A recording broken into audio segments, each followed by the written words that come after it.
Halo teman-teman, assalamualaikum. Balik lagi di video Risa Itaka. Di video kali ini Risa mau bahas tentang apa ya? Ada yang tahu? Seperti judul di video ini, alasan aku kerja di luar negeri. Dan sebelum lanjut ke penjelasan aku, ke cerita aku, kalian please banget buat subscribe dan jangan lupa klik tombol notifikasinya, klik tombol loncengnya biar kalian gak ketinggalan video aku selanjutnya. Dan jangan lupa follow Instagram aku Risa Itaka ya, Risa Itaka. Dan di video ini aku bakal mulai cerita ya teman-teman. Apa sih alasan aku kerja di Hong Kong, kok nggak ke negara lain, atau kok nggak kerja di Indonesia? Ya, aku bakal jawab satu persatu karena banyak banget yang tanya, kenapa sih Mbak Risa kok milih kerja di Hong Kong? Kenapa sih kok nggak ke Taiwan, kok nggak ke Singapura, kok nggak ke Arab, atau kok nggak kerja di Korea? Penasaran kan? Pertama itu aku pilih negara Hong Kong karena dulu bunda aku kerja di Hong Kong, ex TKW Hong Kong. Itu udah berapa tahun ya,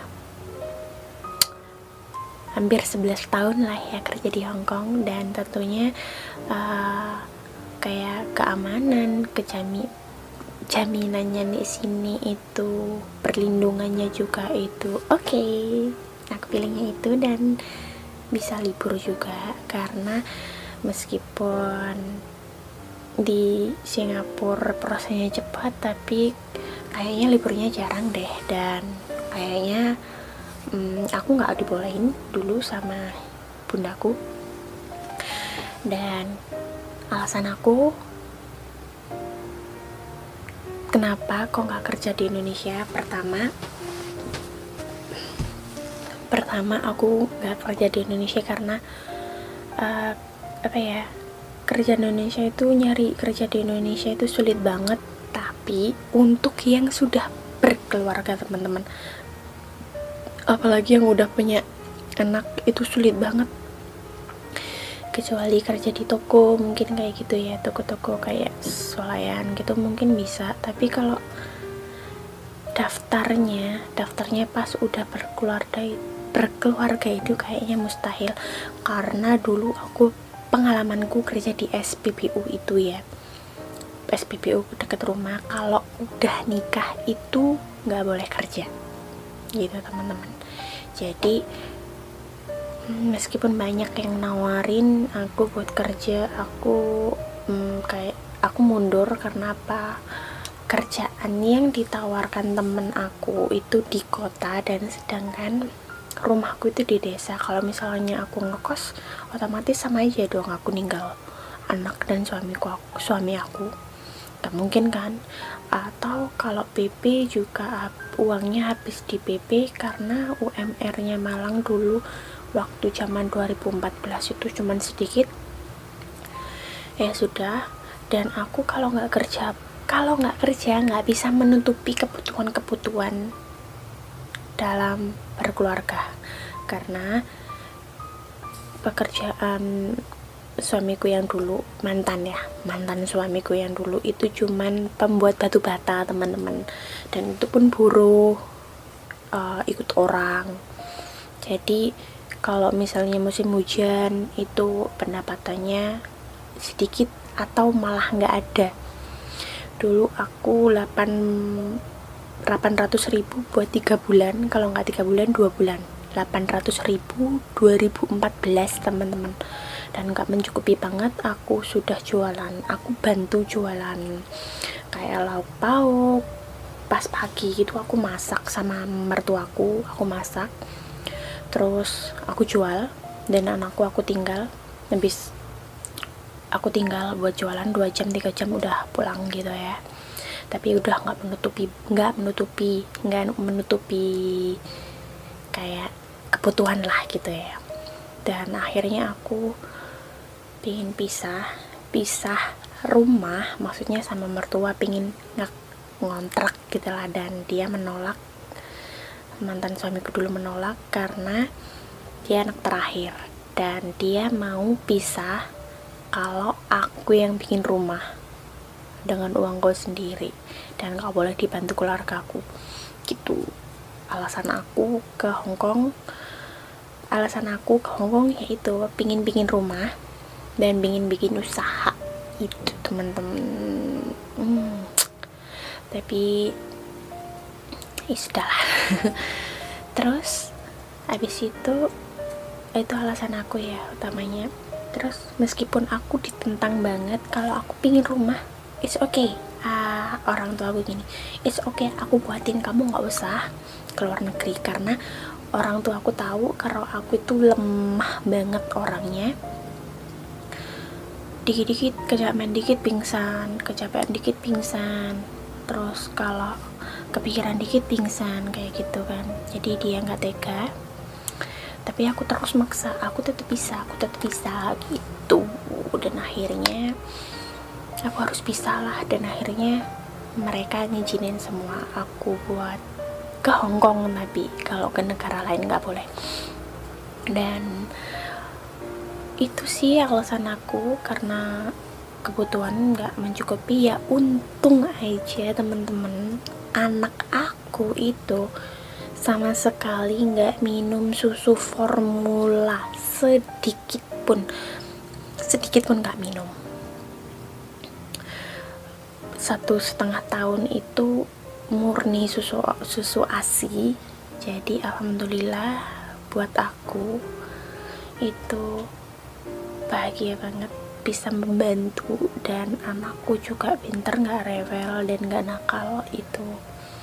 Dan aku pun juga malu sih dulu karena sering repotin orang tuaku, minta beras lah kalau misalnya di mertuaku berasnya habis gitu ya, aku minta beras, terus minta uang kalau misalnya mantan suamiku dulu belum ngasih aku uang. Aku nggak pernah ya teman-teman, aku nggak pernah minta selama aku jadi seorang istri. Aku nggak pernah minta ke suami kalau dia nggak ngasih.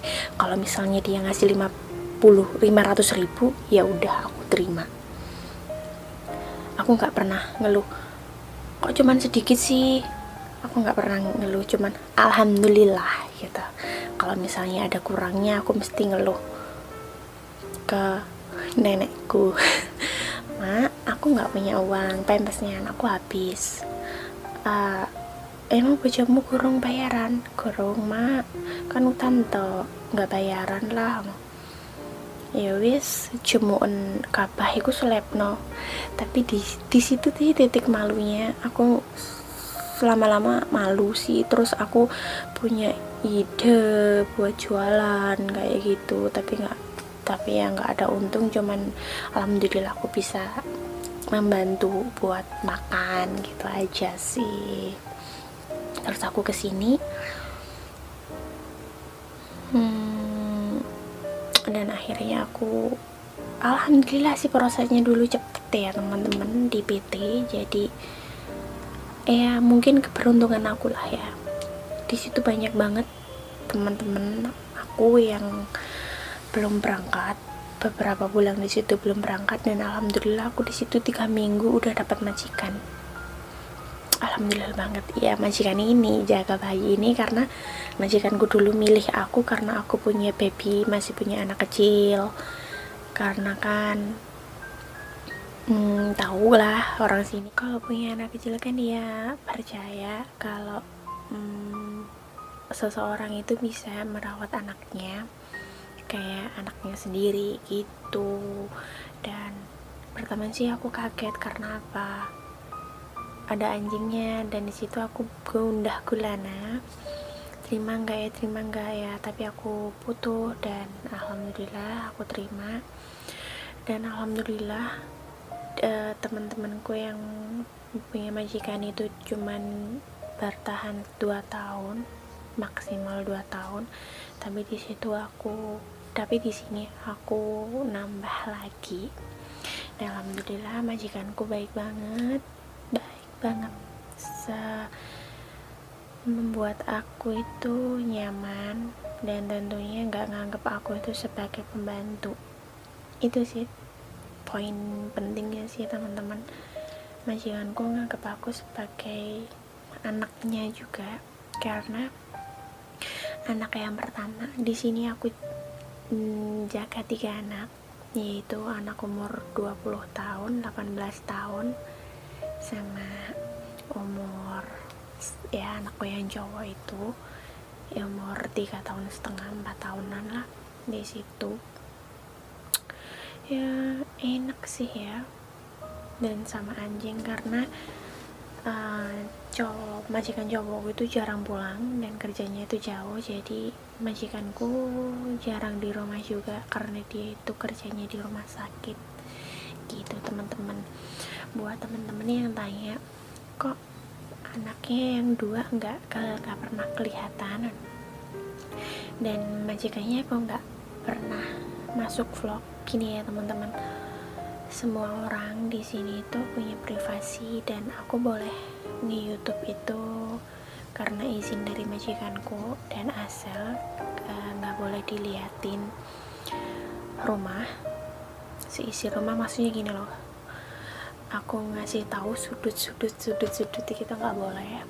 Dan majikanku nggak mau diikut video, dan anakku yang pertama itu sibuk kerja dan kuliah, yang nomor 2 juga gitu. Yang nomor 2 baru masuk kuliah, jadi dia sibuk kerja sama kuliah juga. Yang pertama tinggalnya di asrama kampus, terus yang kedua itu pulangnya malam, selalu malam. Kadang ini jam 2 malam baru pulang, kadang nggak pulang, nginep di rumah temennya gitu, yang deket rumahnya, yang deket sama kerjaannya gitu sih. Jadi maaf banget ya teman-teman kalau misalnya aku cuman ngeliatin anakku yang cowok, kegiatannya yang anakku yang cowok gitu sih sebenarnya. Kalau itu aja sih. Yang penting sih ya, kerja di sini itu pengalaman aku. Kalau kita manut sama majikan, pasti majikan kita baik juga. Tapi nggak harus semuanya manut ya teman-teman. Kalau melanggar haknya kita harus berontak. Kalau misalnya gini, dimarahin majikan, itu kita diem aja. Salah nggak salah itu kita diem aja, dan kita yang minta maaf gitu teman-teman. Dan yang kedua, harus jaga kepercayaan majikan, karena itu penting banget teman-teman. Kalau sekali kita melanggar kepercayaannya orang sini, itu bakal orang itu nggak bakal percaya lagi. Ya alhamdulillah sih di sini majikanku baik banget. Kalau misalnya majikanku beli baju, beliin anak-anaknya, itu selalu aku dibeliin juga. Kalau misalnya liburan, itu mesti aku nggak dibeda-bedain, ini buat Cece yang kayak gini, sama rata. Kalau dibeliin lipstick semua, kalau dibeliin rok semua, kayak gitu teman-teman. Dan kalau misalnya anakku dibeliin mobil-mobilan, anakku juga dibeliin, anak aku yang di Indonesia juga dibeliin mobil-mobilan, kayak gitu sih. Intinya kayak gitu. Kalau misalnya kita baik, tulus, ikut anggap pekerjaan kita itu bukan pekerjaan, anggap pekerjaan kita itu kewajiban kita buat kayak ngerawat. Kalau misalnya jaga bobo, jaga orang tua gitu, anggap aja itu orang tua kita. Kalau ngerawat anak, anggap aja itu adik kita atau anak kita. Insya Allah kita ikhlas dan kembali lagi ke baikan majikan. Ya udahlah, itu aja teman-teman. Udah malam, aku mau tidur, udah jam 12-an lah. Dan ya udah teman-teman, bye bye. Dan jangan lupa selalu tersenyum buat hari-hari kalian, menyenangkan dan selalu bersyukur buat apa yang kita dapatkan tiap hari ini. Kita selalu bersyukur dan jangan banyak keluh teman-teman. Ya udah, see you next video, bye bye. Assalamualaikum warahmatullahi wabarakatuh.